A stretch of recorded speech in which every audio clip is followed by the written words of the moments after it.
In the Pergamon, yo, in the Pergamon altar, which depicts the battle of the gods against the giants, Notice and the other three wind gods are shown as horse-shaped deities who pull Hera's chariot. Their equine form is also found in Quintus Semiraneus' work, where they pull Zeus instead. I just think that's funny because Hera's a girl, and then like now they got him pulling the guy. They always discredit the women. No, it was the guy. It was the guy. And they do it a lot. In one of his few defining appearances, Notice features in two of the dialogues of the sea gods, a satirical work by Lucian and Samosata. Satirical work by Lucian and Samosata. In the first, he and Zephyrus discuss the woes of the Argive prince Lo at the hands of Zeus and Hera, while in the second, Zephyrus enthusiastically describes the marvelous scene of the abduction of Europa, or is it supposed to be Europe, by the bull, while Notice admits in disappointment having seen nothing of note. Alright, so that's a huge... The family tree, you should share that on stream, the family tree, so they can see what we're talking about, because they have the genealogy. Genealogy of it. Yeah, and then you see Notice here and how it relates. I'm just look, and then look, there's Rhea, Cronus.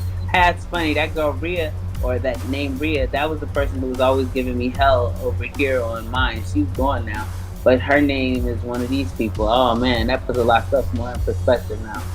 Yeah. But yeah, you should put that on there on the screen so people can see. Yeah.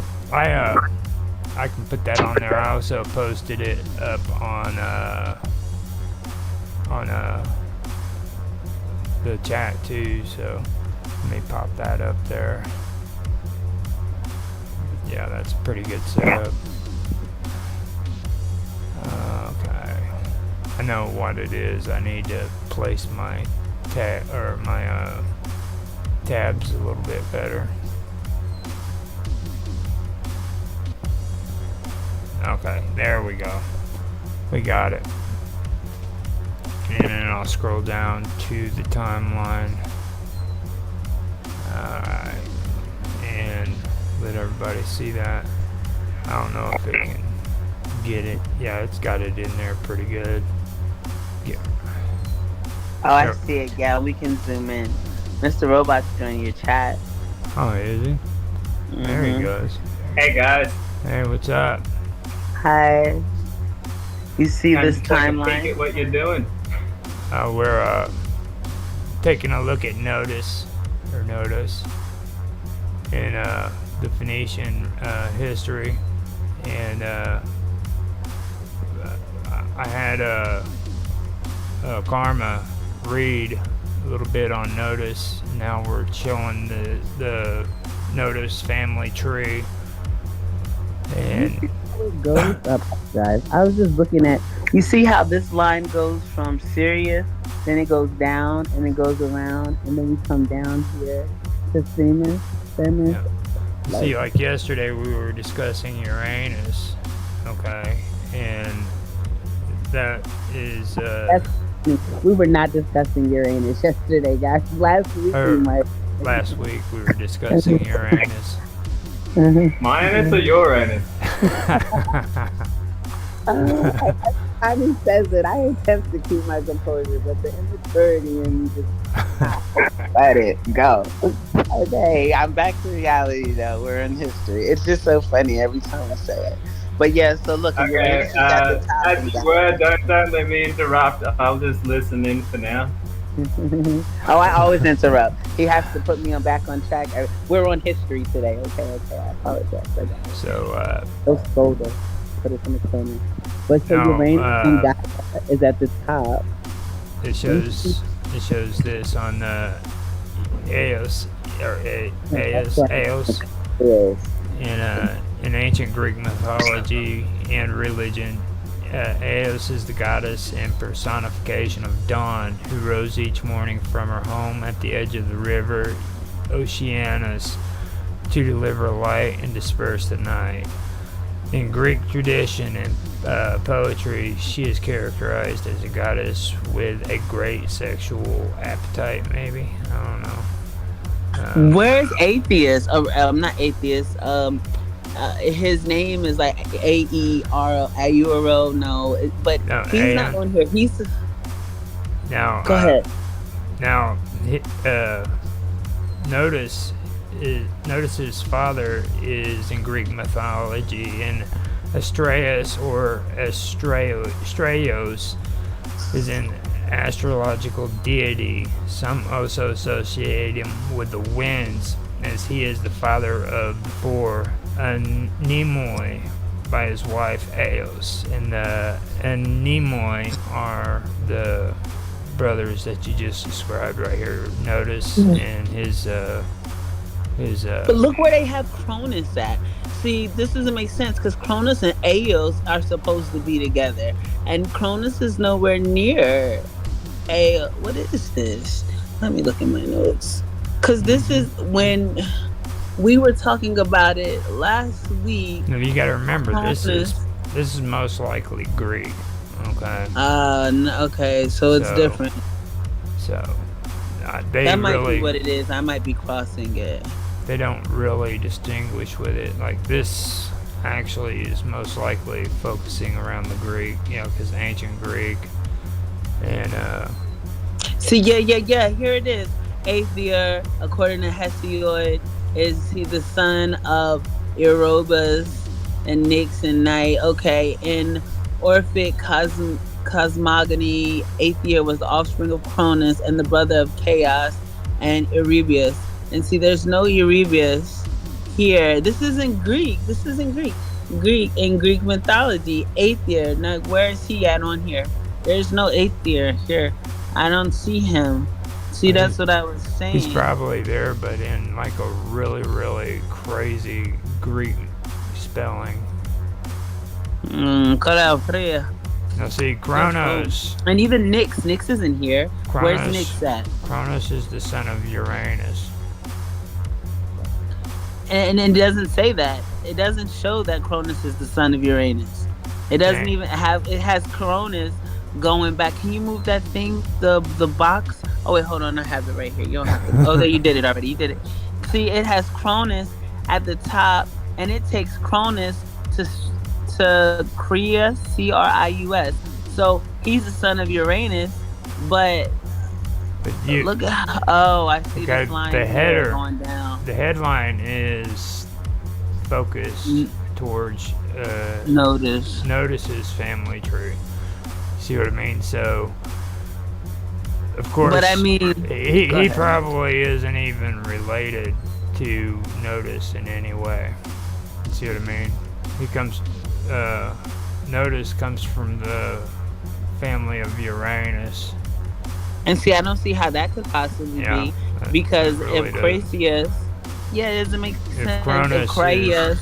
If Uranus is Cronus's father, then right, then that would make.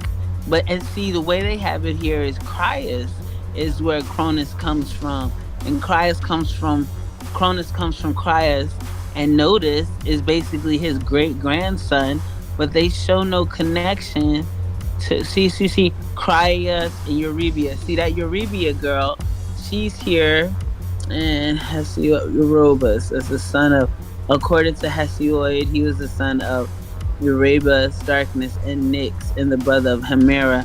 Where's Hemera at? Hemera. I don't see her on here either.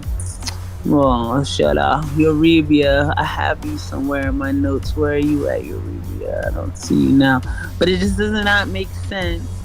You'll see Orphic, parents, Cronus, Chaos, and Erebus. Eos is a direct descendant from both Uranus and Gaia. Goes right straight down. Bam, bam, bam, bam.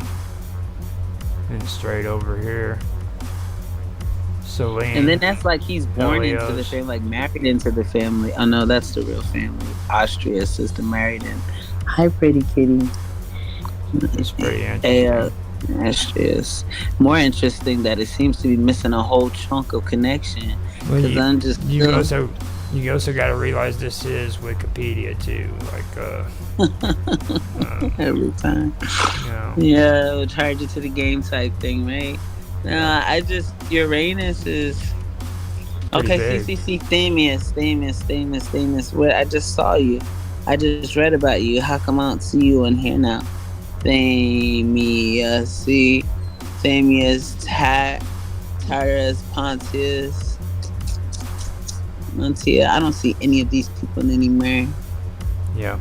On here. Now, Gaia. Here's Gaia. Yeah. In Hesiod's Theogony, chaos was the first being, after which came Gaia. So Gaia. Okay, so Gaia came after. Okay, go ahead. Now, right here, let me get us to freaking the next one, because this is where it starts getting interesting. It's WWOW, and this is Phoenician. So if you want to read it, you can, but it's up to you.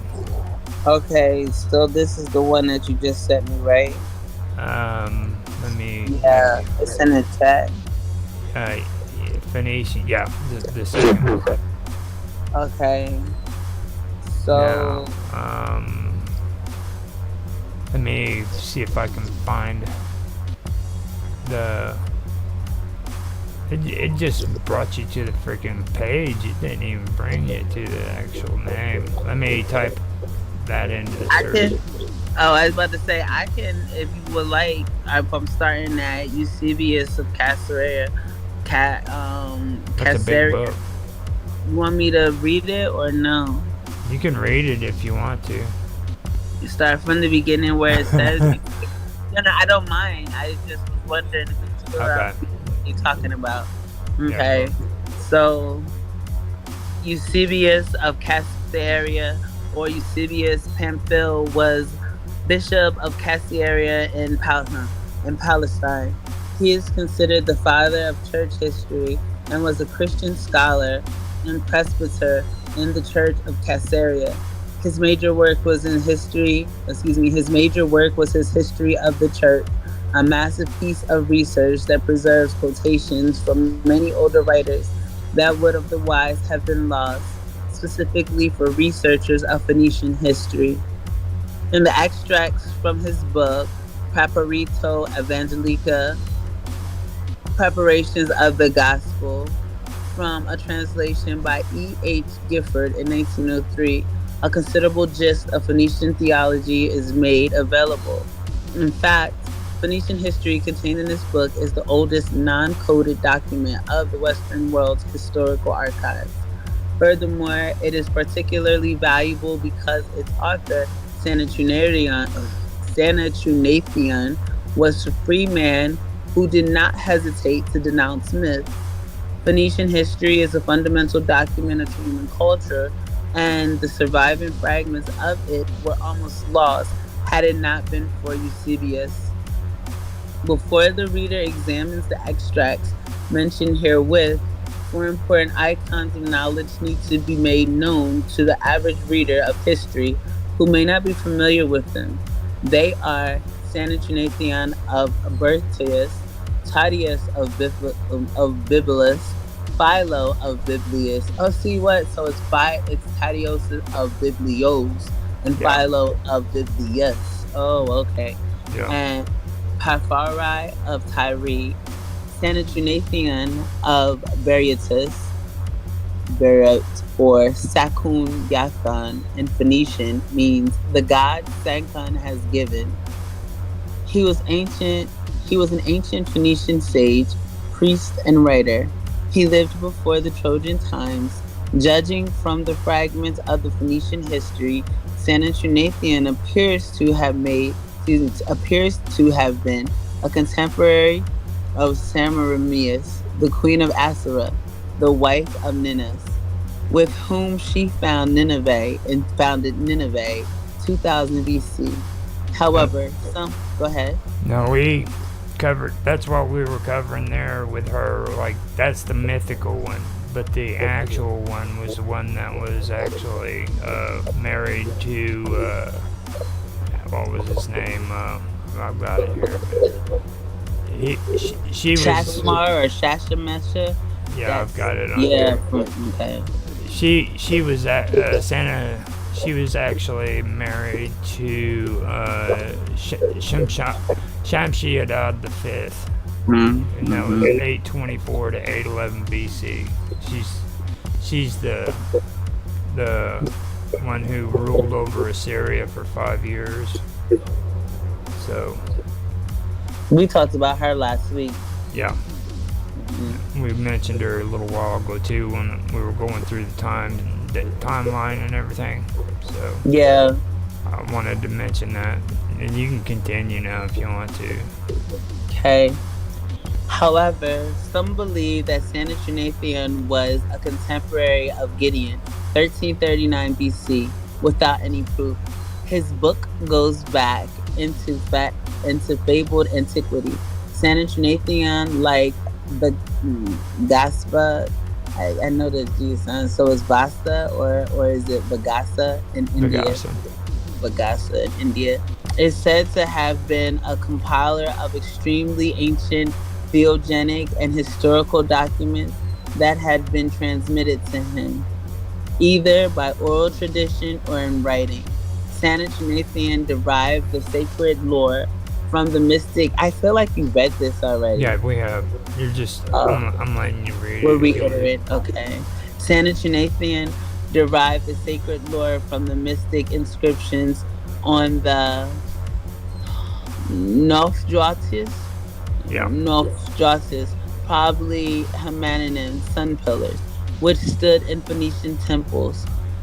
Porphyry of Tyre says that Sanatrinathan wrote a history of the Jews based on information derived from Jerubas, a priest of the god Jehovah.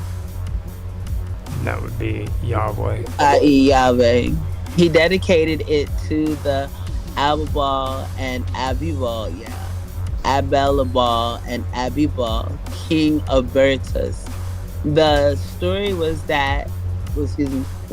thought to be fictional because of its reference to Bertus.